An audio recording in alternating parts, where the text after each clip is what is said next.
The DISC model is an assessment tool that has been around for over 90 years, validated as over 87% accurate, and what it reflects is how other people see you and your behavioral style.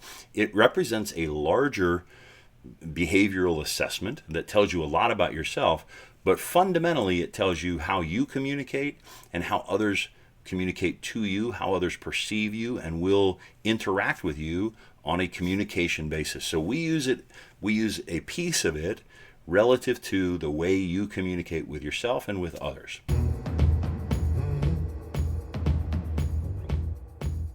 So let's talk about how we use the DISC in the communication gem.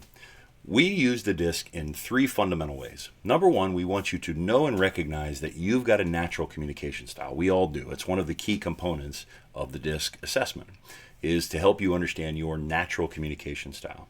Number two, recognize that others have a different communication style than you. There's a much wider variety than most of us recognize, and when we start paying attention to the DISC and the differences in between ourselves and the way other people communicate, we start to see how broad of a difference there is.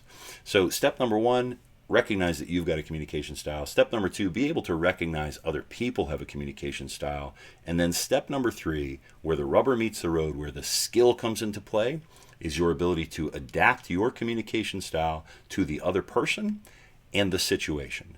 So we want you to be able to recognize the situational needs and the people needs, and then have the ability to move your communication style, to stretch a little bit. This is not about changing who you are. This is about adding new communication tools and new communication capacities and skills in your toolbox so that when the situation calls for it, you can adapt to meet that situation. When the person asks for it, you can adapt to meet that person. So three key steps in the DISC.